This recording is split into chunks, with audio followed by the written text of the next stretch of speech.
Mastitis, स्तन प्रदाह जिसको बोलते हैं।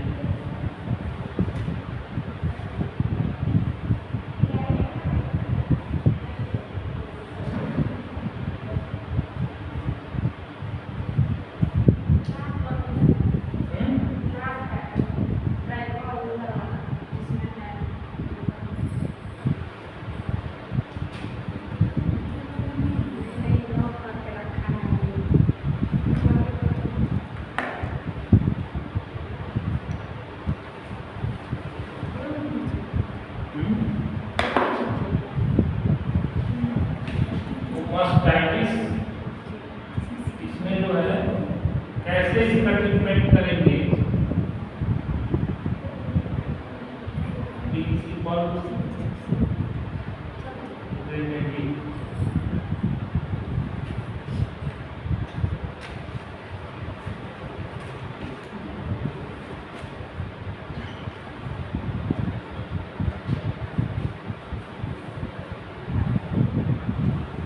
सिम्टोमेटिक रेमेडी, सॉरी यहाँ पे सिम्टोमेटिक रेमेडी।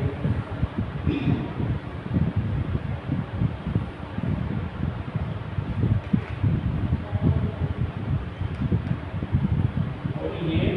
Principal remedy.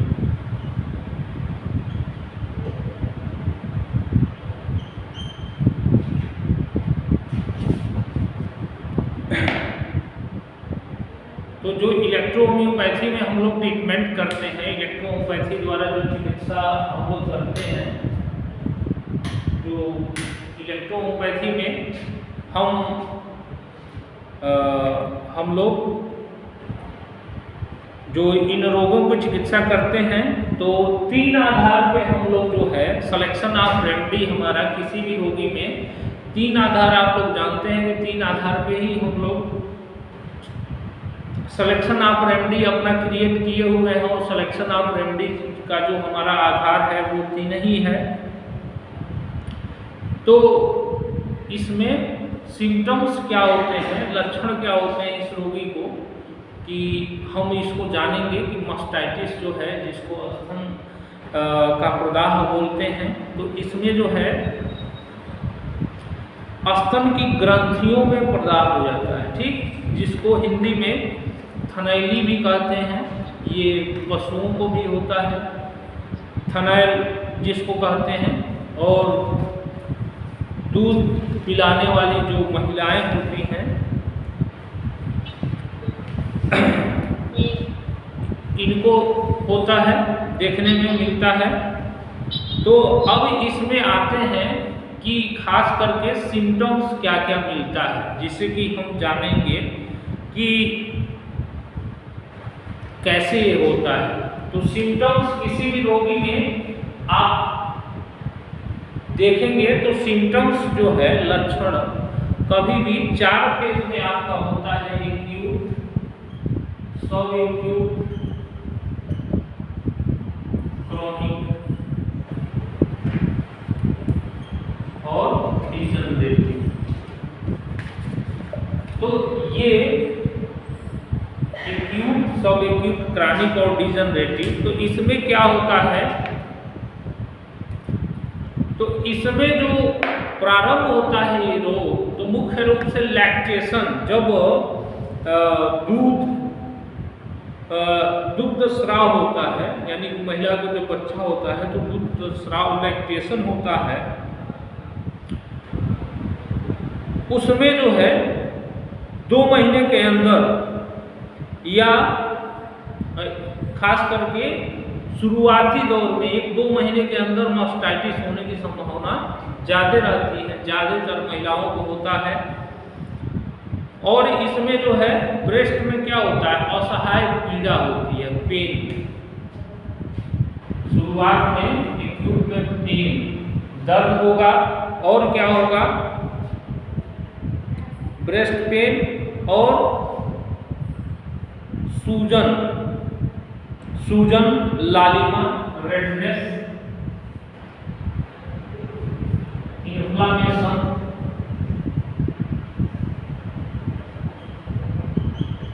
यानी कि सिम्टम्स क्या आएगा, इसको कैसे हम जानेंगे कि कोई आके महिला बताएगी कि इसमें क्या है कि सूजन और दर्द और लालिमा, रेडनेस और फीवर, और क्या होगा, फीवर। आ गया समझ में, ये चीजें, और वहां तनाव महसूस होगा, टाइटनेस फीलिंग होगा, ब्रेस्ट में क्या होगा कि टाइटनेस फीलिंग होगी, टाइटनेस, यानी कि तनाव की फीलिंग्स वहां होगी। और अगर मान लो ये एक्यूट में, और सब एक्यूट में ऐसा होता है, अगर मान लो इसको ना ठीक करें, ना ट्रीटमेंट किया जाए इसको, तो क्या होता है यहाँ पे एब्सेस, फोड़ा बनने की संभावना रहती है, एब्सेस, एब्सेस फोड़ा बनता है।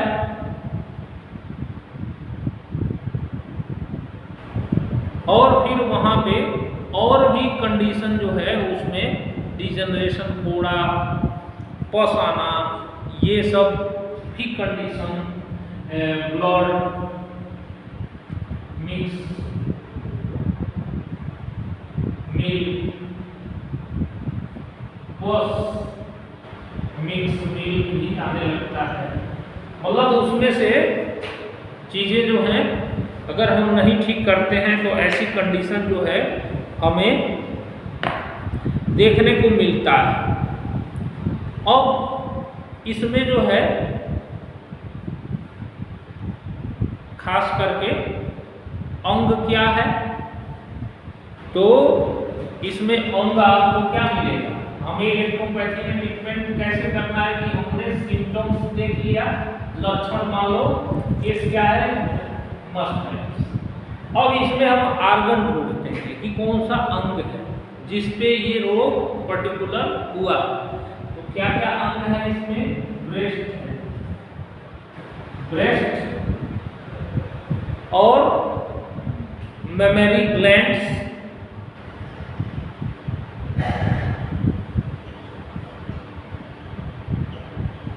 मेमरी ग्लैंड्स, ब्रेस्ट है, मेमरी ग्लैंड्स है, और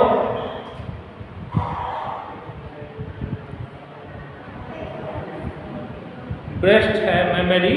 ग्लैंड्स है जो हमें देखने में मिलता है।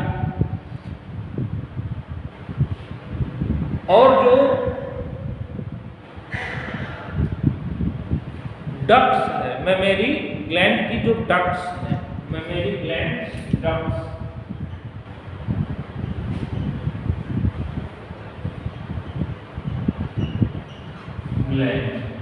ठीक है। ये चीजें जो है, अब इसमें आते हैं कि कारण, इसके पीछे कारण क्या है।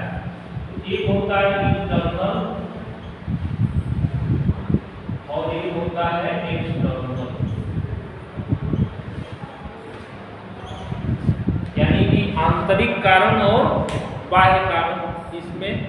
तो खास करके आंतरिक कारण क्या होता है और बाह्य कारण,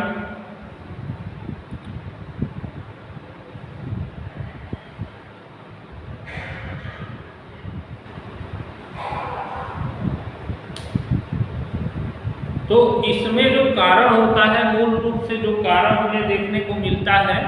तो इसमें एक तो संक्रमण कारण है, इन्फेक्शन। बाह्य कारण में क्या आता है, एक्सटर्नल में इन्फेक्शन, संक्रमण। अब इस संक्रमण में आपका स्टेप्टोकोकाई, स्टेफाइलोकोकाई, यानी इन्फेक्शन, संक्रमण, स्टेप्टो और स्टेफाइलोकोकाई,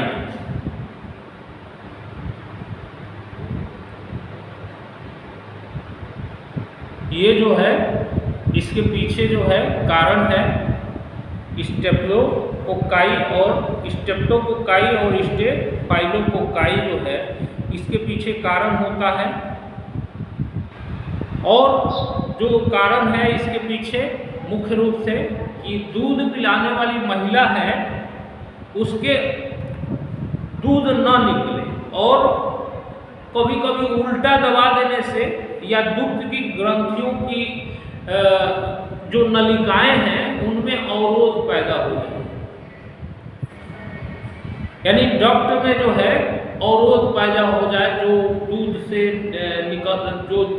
निकलने वाली जो डक्ट्स है दुग्ध ग्रंथियों में या उसकी नलिकाओं में, यानी दूध ग्रंथि में या उसकी नलिका में क्या हो जाए, कोई कंजेशन अवरोध पैदा हो जाए, रुकावट पैदा हो जाए, तो ये मास्टाइटिस होने की संभावना ज़्यादा हो जाती है। हमें देखने को मिलता है कि मास्टाइटिस जो है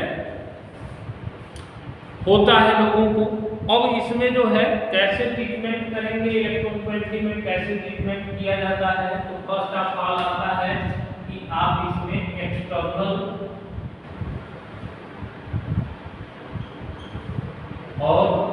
तो एक्सटर्नल में क्या क्या है जो हम सिम्टोमेटिक रेमेडी देते हैं, तो इसमें क्या क्या आपको दिखा कि दर्द है, सूजन है, बुखार है और तनाव है, लालिमा है, रेडनेस है, ये चीज़ें देखने को मिल रही है। तो सभी तरह के इस तरह के प्रदाह में मुख्य रूप से एक्सटर्नल में C7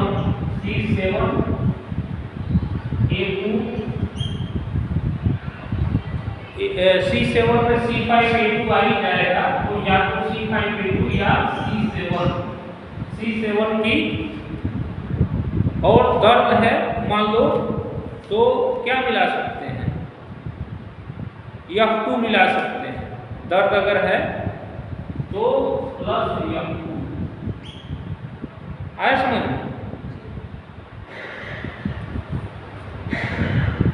और इसमें दर्द है तो F2 और W, और अगर मान लो ब्लड आ रहा है तो B इस गद्दी में मिला देंगे, और अगर पॉस आ रहा है तो G इस गद्दी में मिला देंगे, ठीक है। ब्लड आ रहा है तो B और G इस हिसाब से मिला देंगे उसकी गद्दी में मूल रूप से, और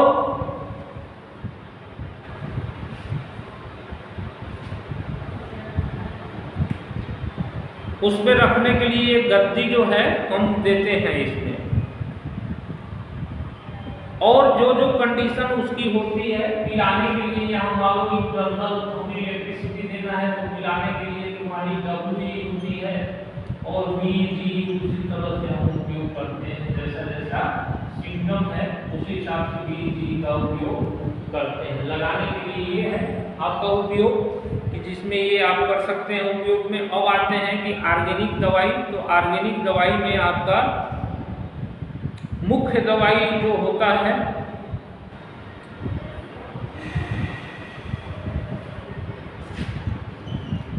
S2, C2 और A2, S2, C2 और A2, F1, और दर्द है उसी आधार पे हम औषधियों को मिलाते हैं। F1 फैमिली ग्रुप नंबर 1, तो S2, C2, A2 और F1, ठीक, S2, C2, A2 और F1 आज समझ में। तो ये जो है हम इसमें जो है दे सकते हैं। अगर निपल मान लो फट गया है, ये तो एक एक्यूट फेज में हम देने का प्रयास करते हैं। निपल अगर उसका फट गया है और उसमें और भी कोई कंडीशन आ रही है, मान लो कि उसमें फट गया है, चीज़ें हो रही हैं, तो जरूरत के आधार पर हमें औषधियाँ भी जो है C5 या C3 या यहाँ हार्मोन, ठीक, वेनम, इस तरीके से हम इनको यूज कर सकते हैं कंडीशन के आधार पे। अब वो रोगी मान लो एब्सेस बन गया, उसमें फोड़ा बन गया है, फोड़ा, तो फोड़ा अगर मान लो ये क्रॉनिक में चला गया है एब्सेस, ब्लड मिक्स मिल्क आ रहा है या दबाने पे दूध नहीं निकल रहा है, मतलब पसी आ रहा है या ब्लड आ रहा है, तो उस स्थितियों में जो है हम अलग अलग दवाइयाँ जो हैं उस हिसाब से हम प्रयोग जो है करते हैं कि अलग अलग तरह से इसको हम लोग कंडीशन के आधार पर प्रयोग करते हैं। मतलब मेन दवाई जो है आप इसमें इसको S2 C2 A2 या कौन को मिला करके और D5 या D6 में इसको मिला के दे सकते हैं, जिससे कि हम इसमें जो है ठीक किया जा सकता है इसको।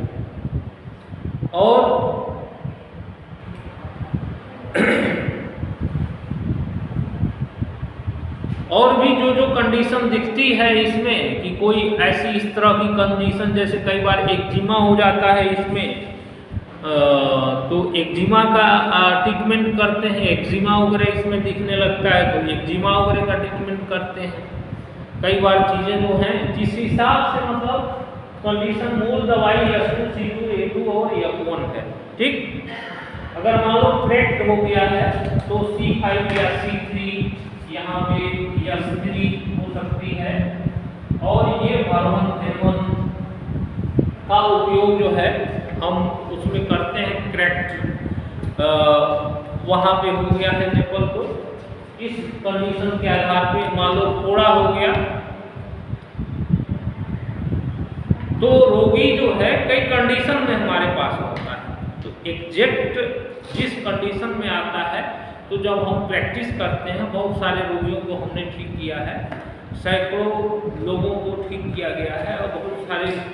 जो इस तरह के पशु आते हैं, अभी कल ही एक दवाई गया है इस तरह के केस में, अभी कल ही लोगों को गया है,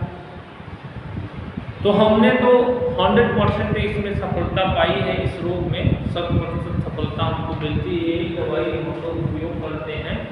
हाँ, ये है कि थोड़ा सा कंडीशन के आधार पर पर्चे में अदल बदल हो सकता है कि किस स्टेज में रोगी आया। इसीलिए मैं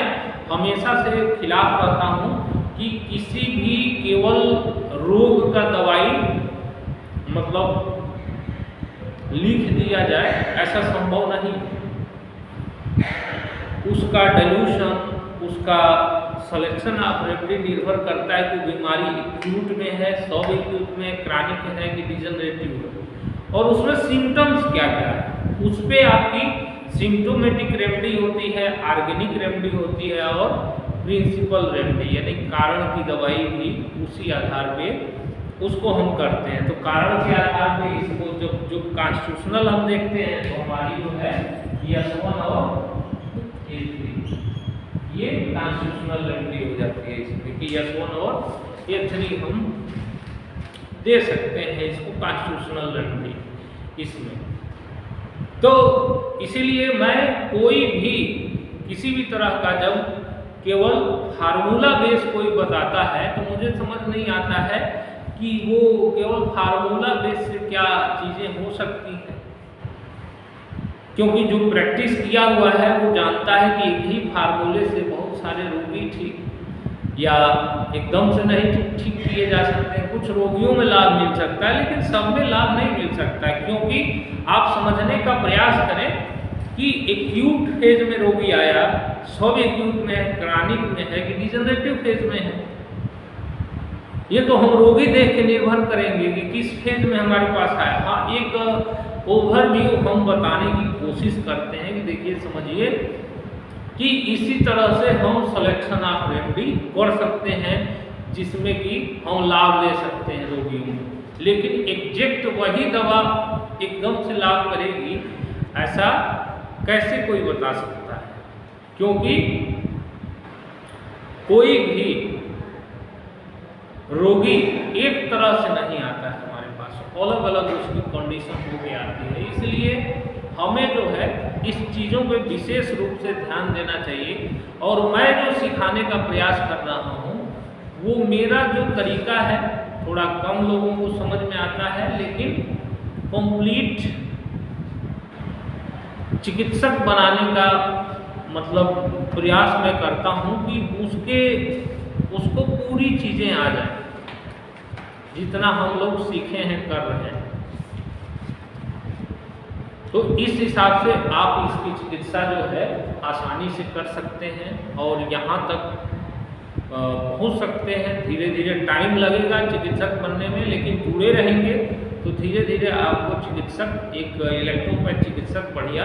बना दिया जाएगा, उसमें कोई दिक्कत नहीं है। बशर्ते कि आप फार्मूला बेस पे निर्भर ना हो और सीखने का प्रयास करें कि क्या मैं सिखाना चाहता हूँ, ठीक है। तो इस तरीके से आप मास्टाइटिस का इलाज इलेक्ट्रोपैथी में कर सकते हैं।